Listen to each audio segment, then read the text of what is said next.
Welcome back, everyone. Welcome to Venture Wisdom. This is the place we talk all things venture capital and private equity. I'm Rakesh Bhatia, your host. And today we are going to the other part of the world, UAE to be specific, and talking about the fund structuring and fund formation in UAE. With me to talk about that, I have an expert and star lawyer from UAE. Her name is Carolyn Abram, Caro as she's fondly known. She's a lawyer for 15 years. She's a partner with Morgan Lewis and Bockius. She's based in Dubai. She's an expert in closed-ended funds, private equity, venture capital. Studied her law at Oxford and is with us today to share all her knowledge, wisdom for all those who are considering UAE as a jurisdiction for their funds. So welcome, Caro. So good to have you with me. Oh, thank you, Rakesh. It's a pleasure to be here. But let's start with what you do as a quick icebreaker, and then we'll jump into why UAE. Yeah, certainly. So I've been in the UAE, this tour, I like to say, for 9 years, focusing on fund formation. And I actually spent most of my life in this region. I grew up in the Gulf, so I have very deep ties here. And it's been an absolute pleasure to see the growth in the funds ecosystem over the last several years. It's really taken off in the last sort of 3 to 4 years. For a number of reasons, which I'm sure we'll touch on during this conversation. But the level of sophistication and busyness is just really going up and up and up constantly. And, as someone who has focused on this area of practice for her whole career, being able to do what I love in the place that I love has been such a joy. And thank you so much for the opportunity to talk to your audience today about why people really should be considering the UAE as a jurisdiction for VC funds. Yeah, no, I hear you. I have personally witnessed the growth that you're talking about that UAE has seen. And when I say growth, it's not just the number of funds and the AUM, it's also the maturity of the regulatory environment as well, which I believe is a big driver behind the AUM growth that we are seeing. So, and we'll be talking about that as we move forward. But then, why this growth? Why UAE? And we see UAE competes with some of the other jurisdictions in a very close vicinity. We have Lux, we have Jersey, we have a couple of others around. So why UAE? I mean, I think there's a number of different factors that are all, coming together in a really sort of great way for managers and VC managers in particular. You have a huge level of government support for VC in this region in the UAE, and that comes from actually two different directions. You have sort of the government-led accelerators, you've got the Dubai Future Foundation, you have Hub 71 up in the ADGM, but you also have significant support from the sovereign wealth funds. The governmental related investors in this region in the UAE are very willing to participate in VC products. And it's not just the UAE, the Saudis are also very active in that region. And that's because investing through funds really aligns with a lot of the governmental policies about economic diversification in this region, right? And if they can invest through funds, they're catalyzing not just the underlying sector of the economy in which the fund is investing, but they're also catalyzing that financial services layer, the funds ecosystem itself. So it becomes a very attractive region because of that availability of capital. The broader economic landscape here is also really favorable for fund managers. So the tax regime, it's great for individuals, so good for founders and principals. It's also really good in terms of the sort of corporate tax, the exemptions from that, the financial free zone taxation regimes. So a favorable tax environment for those looking to set up here. And beyond the direct tax implications for the funds and the principals, there's just a really booming fintech, AI, e-commerce ecosystem in this region, which is, usually a very core part of the portfolio of a VC strategy. So the opportunities to invest, as well as the actual opportunities for investors, are aligning in this region. So when you add that to, some of the softer factors like sunshine, and particularly for those who are thinking about coming over from the UK, like I did, there's just a cumulative raft of factors that mean that it's a great place, to be. It's a great place to find capital. It's a great place to deploy. And then you add in what we're going to talk about today, which is the availability of kind of world-class standard structures and regulation to actually design and launch the product. I mean, sometimes I wonder why people don't start looking at the UAE before ruling out some of the other jurisdictions, but I am biased. Yeah, I think it's probably just a lack of knowledge and understanding. But then what I hear from what you said, it's the package that works in favor of UAE as a domicile jurisdiction. So capital, investment opportunities, which is still evolving. I think investment opportunities are there, but it's still not where it should be. And I believe that's where the whole effort is going towards. Then comes the infrastructure, regulatory environment, standard of living, and the proximity and access to other geographies around the region. So I think that way, I always say UAE is pretty well placed in terms of the access to the rest of the important geographies where the money either can be sourced from or deployed for that matter. But tax is an interesting part that you say, and I think UAE and UAE particularly wins a lot on that tax part. In fact, I was having a conversation with a friend some time back, and it says, Rakesh, when it comes to fund structuring, the lesser, trickier part is the regulation. The more trickier and interesting part where the structuring happens is the taxation, right? And how you put the structure together. I agree. And that didn't used to be the case in the UAE. It's only in recent years with the introduction of the corporate income tax and shortly before that, the VAT, that tax structuring has really become as complex in the UAE as it has been for a long time in other jurisdictions. So it is crucial to find the right tax advisor as part of your fund setup process to make sure that, this is going to work for you. So that is a relatively new layer of complexity, but it really is just putting the UAE in the same place as most other fund jurisdictions, as opposed to being a kind of an additional hurdle here as compared to most other places. Sure. So, but then if I have to put an analogy here to make a comparison when I was talking about UAE versus other jurisdictions, and we generally go back to US because that's my primary area of business always. We always say you incorporate in Delaware versus any other state because Delaware has a long history of case laws and established regulations and all that stuff.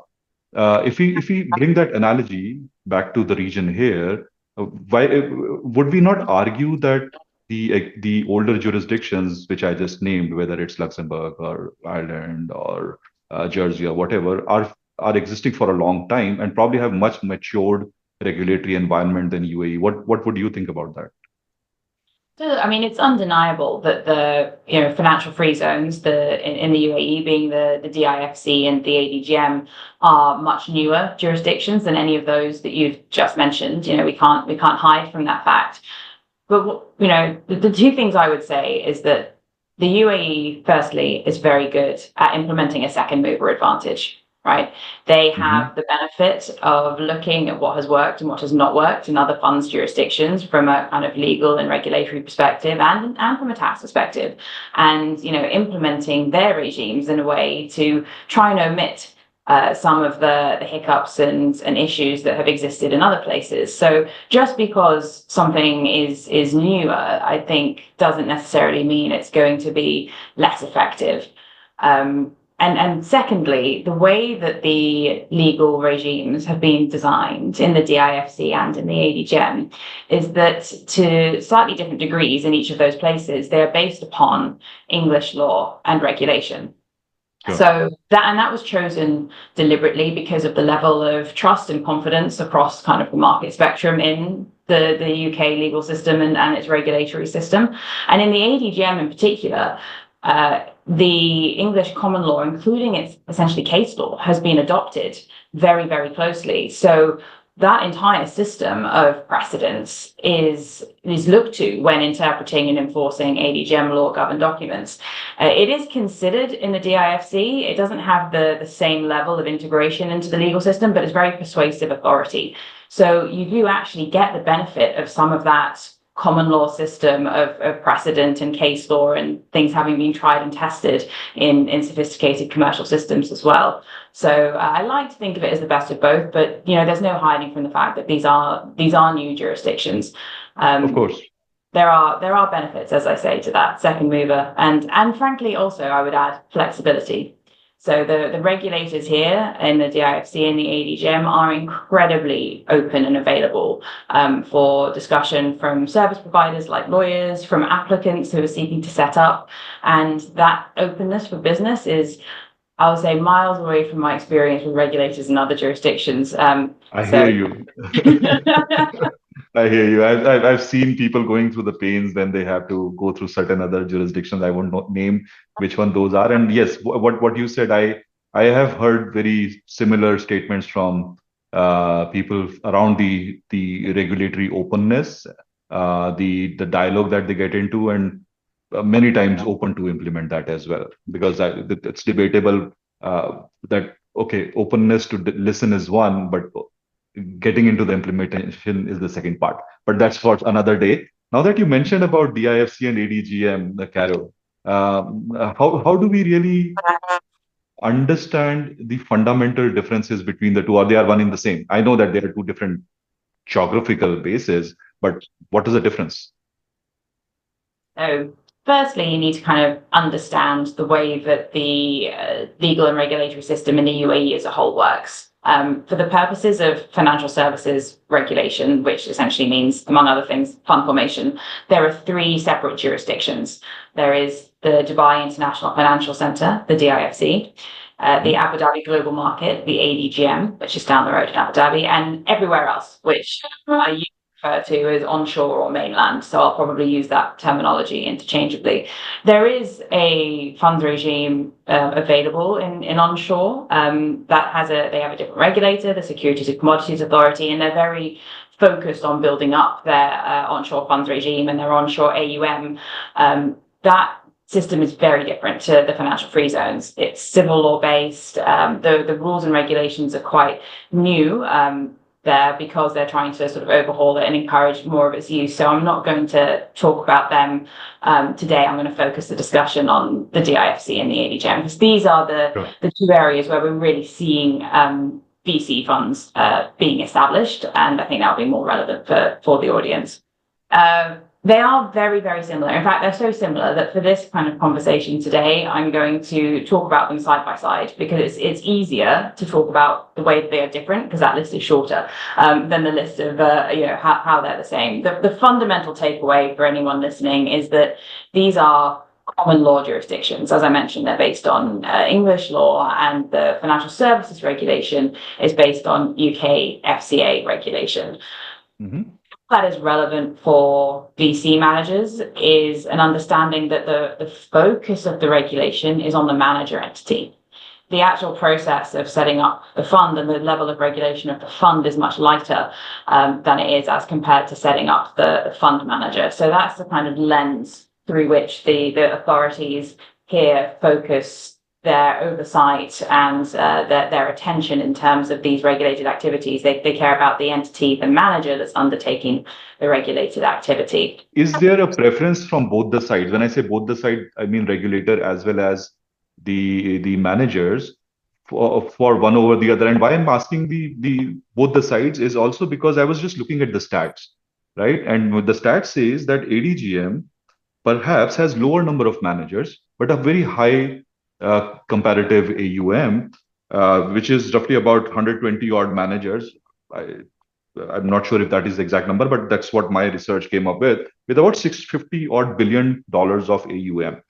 Whereas DIFC has roughly about 400 plus managers slash funds and about $450 billion of AUM. So is it like the managers are preferring DIFC over ADGM when they are smaller? Or is it the regulatory environment which is saying, okay, if you are big ticket, you are more welcome over the smaller tickets? That's a great question. And there's a lot of historical context here that I think will give some color to those statistics that you have. So the DIFC is the older of the two financial free zones. The DIFC has essentially a 10-year head start on the ADGM. It's been around for 21 years this year.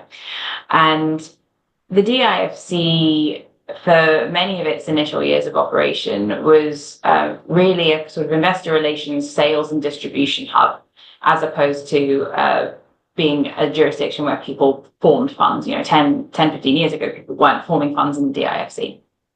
And a lot of that historic use of the centre is still kind of carrying on today. So a lot of the funds that have been formed in the DIFC, and many, have been in the intervening years, are focused on sort of wealth manager type products and retail. So all of the retail funds in the financial free zones, all of them are in the DIFC.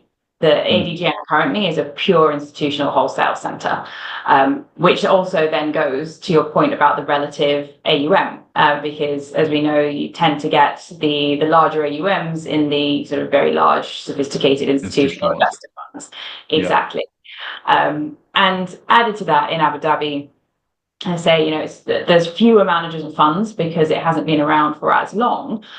But once it was established, there was some pretty clear mandates from the Abu Dhabi government to its sovereign investing entities to catalyse the development of that financial free zone and to make sure that they were investing through it and deploying to managers who were setting up there. So there have been some very significant tickets written by Abu Dhabi Inc. to funds that are established in the ADGM. We've seen, $1 billion, $4 billion, $5 billion funds being formed in the ADGM, which is largely in part to sovereign tickets that have been written from Abu Dhabi Inc., which has then, moved the AUM number very quickly in the ADGM as compared to the DIFC. So in that case, do the sovereign LPs or the sovereign funds prefer to invest in the funds who incorporate in ADGM versus any other jurisdiction? Is that what you say is one of the drivers?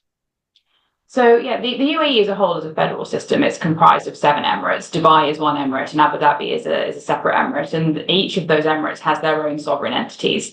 There are also a limited number of kind of overarching federal sovereign entities. But for the purposes of this discussion, the emirate level sovereign is relevant. And I would say yes. I think, to the extent that there's a choice, the sovereign of an emirate would prefer to be supporting the, economic development of its emirate, essentially, and investing structures that are domiciled there. I would caution that it's not really a case of build it and they will come. Just because you have launched a fund in the ADGM does not necessarily mean that you will be getting a ticket from an Abu Dhabi sovereign entity. These are sophisticated investors. They have very specific processes for evaluating any investment opportunity. And if you and your product don't meet their requirements, they're not going to invest just because you have set up in their backyard. But if they are given the choice, then I think they will prefer to support, of course, an organization that has demonstrated that kind of presence and substance in the UAE. Yeah, that makes sense. I think that's a natural choice when you have to look at the kind of agenda that they are pushing for the local economic environment. So that makes sense. But then now, if we get into the regulatory structuring formation side of it, and while the topic is pretty wide, when we say fund manager, it's a pretty wide term by itself. So if we kind of narrow it down and say, okay, let's talk about traditional VC funds, $200 million to say $1 billion, right? Even that is wide, but still okay. What is the process that we are looking at between the two? What kind of timelines, ease of going through that process, and probably a few other things that will come to as the conversation progresses? Yeah, absolutely. So let me first talk about VC funds in the financial free zones. And one of the nuances of the funds regimes in the DIFC and the ADGM is that they have a very specific system of classifying funds. And there's regulatory classifications initially, and then any fund will also have a specialist class designation. Or I should say may have. You don't have to fit into a specialist class unless you want to avail any specific terms or regulatory concessions that attach to that specialist class. And in both of the free zones, venture capital fund is a specialist class.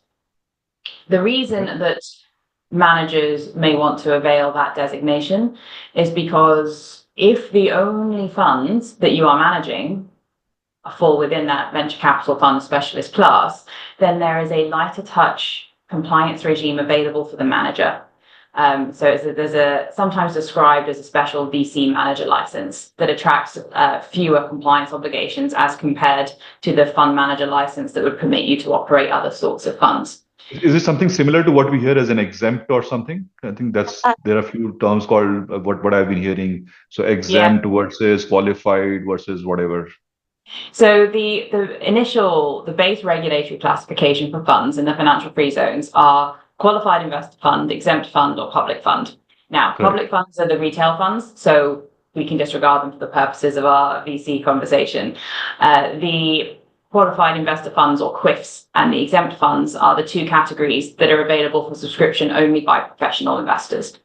And professional investors has a very typical definition in these financial free zones. It's, large institutions, regulated institutions, high net worth individuals. The net asset test is $1 million, excluding your primary residence. So very in line with kind of the accredited investor test in the US. None of this will be, I think, difficult or surprising for VC managers that are looking at this region. That if they're targeting professional investors in other jurisdictions, it's going to be the same sort of threshold here. Yeah. The difference between the QIF and the exempt fund is a minimum subscription requirement. So you need to have a minimum subscription from each investor of 500,000 US for the QIF and 50,000 US for the exempt fund. Now, the trade-off for that lower buy-in in exempt funds is a higher number of sort of rules and requirements that you will need to comply with that are set by the regulators. Things like specific processes around best execution or conflicts of interest, investor consent requirements for related party transactions. A lot of VC funds here are set up as exempt funds. It's not been problematic for a number of the managers here because a lot of those requirements that are imposed by the rules are essentially best practice anyway. But many sponsors, if they can avail the QIF designation, will, just because it gives them more flexibility in terms of designing the product and operating the fund. You can have a lesser number of LPs with a higher ticket, but I think that you can do in either of those, right? Because the requirement, what I hear, is on the minimum ticket size rather than the maximum, or is there a maximum cap as well? So there's no maximum cap on the ticket size, and there's no maximum cap on the number of investors. The one thing to so you don't have to worry about that 99 LPs per fund kind of thing and so on, right? So. Yeah, no maximum number of investors. One thing you do need to be aware of, in the ADGM only, there is a cap on the fund size for VC funds of $100 million, although that can be waived by the regulator in its discretion. So if you know that you're targeting a fund that otherwise meets the definition of VC fund, and you're expecting more than $100 million for that fund, you can go to the regulator and ask them to waive that sort of dollar cap on the fund size. And that's a waiver that they have given a number of times. So it's something that they're quite comfortable doing if they're satisfied with the track record and the quality of the manager. But regardless, will I qualify for the qualified category or the exempt? That is for the VC fund. So I mentioned at the beginning, there's two overlapping sets of categorizations that you need to be aware of. One is the qualified or exempt. And then in addition to that, can you make your product qualify as a specialist class of fund, which for us here would be the VC fund. So beyond the professional investor and private placement requirements, beyond the minimum subscription requirements, you need to make sure that your strategy, if you want to classify as a VC fund, is compliant with the definition of VC fund in the DIFC and the ADGM. And that definition is not surprising. It's sort of securities in early stage companies, and the DIFC, they specify that the company has to be less than 10 years old. There isn't a set time limit in the ADGM. The two aspects, other than that $100 million limit in the ADGM that I just mentioned, but the two aspects that I think are worth sort of teasing out in this conversation are the definition of securities in each of the financial free zones basically excludes venture debt. So you can use convertible notes, for example, so it doesn't have to be pure equity, but you can't be including as a VC fund a product that actually issues venture debt, sort of pure kind of loan facility type investments. That would not classify as a VC fund. The other element of the VC fund definition in both of the financial free zones is that the funds have to be closed-ended. which has not been a problem really historically. It's only recently we're starting to see people talking about evergreen VC funds. It's a newish development in the market. I'm aware that this is something that the regulators here are considering changing their rules on. But if you do have a not closed-ended VC fund that you're trying to replicate in the DIFC or the ADGM, that would entail a discussion with the regulator for some sort of exemption based on their current rules. So yeah, that's the main nuance and complexity around the fund regimes here is this idea that you've got both a regulatory classification that you need to satisfy, that QIF or exempt fund, but then you also need to make sure that you're meeting the requirements of a specialist class to the extent you wish to classify as that specialist class. Interesting. And is there any requirement in terms of the fund versus Manco? Does it have to be in the same jurisdiction, or I can have them at different places? So the starting point for a DIFC or ADGM fund is that it has a fund manager that's based in the DIFC or ADGM and licensed by that regulator. Sure. Both of the free zones do have the ability under their rules for what we would call a foreign manager, so a non-UAE manager, to be able to manage a locally domiciled fund. It's not a permission that has been used very often. So in the DIFC in its 20-odd year history, I think there have been 3 what they call external fund managers, non-DIFC managers permitted to operate DIFC funds. The number's actually a little higher in the ADGM because I know that I personally advised on 3, so I assume that there are more. But it is something that the regulators are actually trying to scale back. They really want to encourage people to set up here, have substance here, and if there is a fund here, they would like the manager to be here.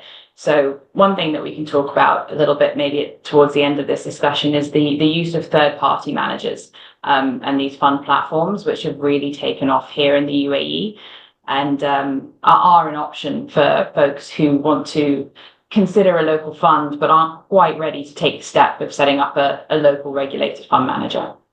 How about the process? How easy it is? How long it takes? How painful it is? And what should the founders of the fund, if I may use, not always the GPs for that matter, but yeah, the founders of the fund, what should they be ready with both mentally as well as with their base kitchen work when they are considering to incorporate here? So the UAE takes very seriously that these financial free zones are respected jurisdictions that apply a good level of regulation. And that's not just the financial services regulation, but also things like anti-money laundering requirements, for example. The UAE is off the FATF grey list and very much intends to stay that way. This is a very legitimate financial services hub, and it's important to the authorities here and frankly also to the participants as well, because it allows the managers to demonstrate to their investors that they are in a serious business and they take things like compliance and AML very seriously. But all that said, I mentioned that there is a special regime for VC managers in particular. So in each of the financial free zones here, the regulators want to encourage the VC ecosystem, and they understand that the relative economics, particularly for emerging VC firms, right, and a huge portion of the asset management industry in the Middle East, in the UAE, is emerging managers. Let's be very honest. There's some very big players that are moving here after having established operations globally, but a lot of the homegrown stuff, it's emerging, and the economics and the ability to handle onerous compliance requirements are very different for emerging managers as they are for more mature businesses. And in recognition of that, each of the regulators in the DIFC and the ADGM have made a VC manager license regime available. So if the only funds that a manager is operating meet the definition of VC funds, which we've just talked about, then they don't need as many approved functions. So they don't need a finance officer. They don't need internal audit. They will need at least 2 essentially kind of directors, an SEO that heads up the business and another director.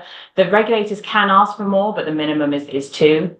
And then they'll need a compliance officer and an MLRO. Now, those are technically two functions, but they can be performed by one person and can be outsourced. And most people do use a local sort of compliance or licensing consultant who has a deep expertise in the rules and the regs to act as that function for indeed all fund managers, not just VC managers. You also, importantly, as a VC manager, don't have base capital requirements. So other fund manager licenses have to have a minimum base capital that's either 50K US in the ADGM or 70K US in the DIFC, or higher, 3 months of your annual audited expenditure. That doesn't apply to VC managers. You just need to have sufficient financial resource to cover your liabilities as they fall due. You'll also need professional indemnity insurance, but that's a big win for VC managers in terms of setup costs, right?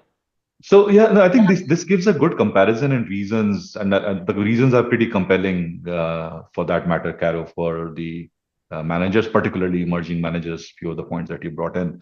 Again, just very keen to understand at a high level, what is it that it takes to build a firm or form a firm in these two jurisdictions? So at a high level, the focus first, as I mentioned earlier, is on the manager, right? So step one is to form the manager entity. That is almost always in the DIFC needs to be a company. And as we mentioned, this is English common law based system. So the sort of corporate structures that are available will be very familiar to anyone who's familiar with sort of common law corporate structures. So most people use a company limited by shares. The way that the process works is that you start first with your regulatory application. And then once you have an in-principle approval from the regulator, you actually go ahead and form the legal entity and, set up its bank accounts and do that sort of operational. So how much time between that application and the in-principle approval? So the average turnaround time for the regulator, certainly in the DIFC at the moment, is about 60 days, so about 2 months.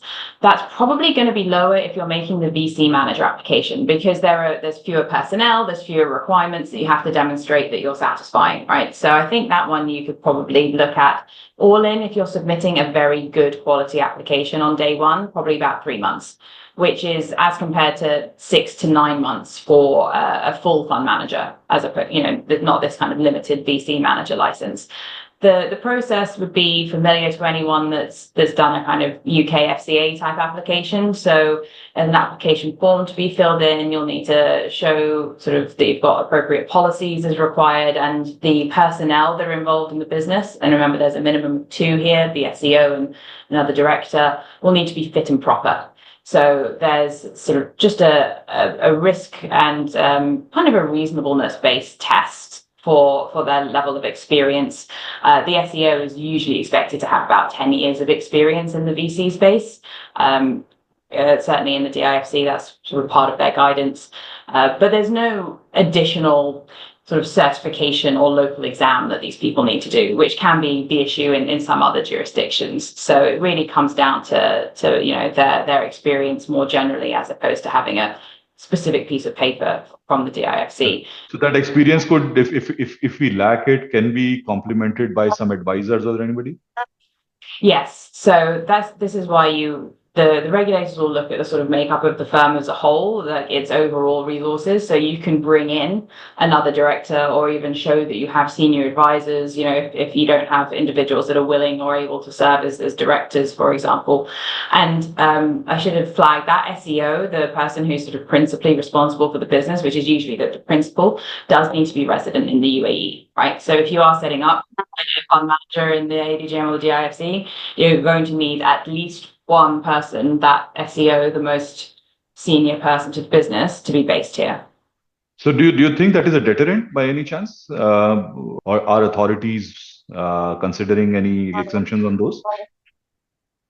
No, I don't believe there are exemptions on that. This is sort of fundamental to the idea that there is going to be, useful oversight of the regulators. They need to have people here on the ground that they can oversee, that they can, talk to. Sure. And one last comment on the process of winding down. How easy, difficult that remains to be? Winding down the funds, you mean, as opposed to the end of life, yeah. Yeah. I mean, there's specific processes legislated for wind down in the funds rules, and as a matter of kind of corporate law, it's going to be very similar to how it looks and feels for a Cayman. Right, you'll be realizing the assets, you'll be distributing them. When and how you do that will be provided for in your fund documents. You can usually distribute securities at that point if you haven't been able to actually, convert to cash some of the portfolio. And then it's a sort of reasonable time frame to make the relevant filings and wind down the business. So it's But really how does it work if I hold certain securities and it's not all cash distribution towards the end of life, right? So some of my company went public. I have some public securities, and for that matter, some of the illiquid securities as well. How does the environment support distribution of those securities towards the end of life winding down? So there's no restrictions from the ADGM or the DIFC in terms of, repatriating, money or other securities from the ADGM or the DIFC to foreign, as it were, investors in funds that are domiciled there. The more likely place to have restrictions is actually in the governing documents of the fund, but any good fund lawyer should be making sure that you have the ability to distribute in kind on liquidation, even if it's unmarketable, because of some of the difficulties in realizing these sorts of assets. So that has not been an issue at all for any of my clients here. Appreciate you taking time, be open with your thoughts, experience, and knowledge sharing. I'm pretty sure it's pretty valuable for the listeners. Yeah, no, I'm pretty sure about it. As I hear more from people, I keep hearing the feedbacks and other thing. I'll make sure that I share it with you.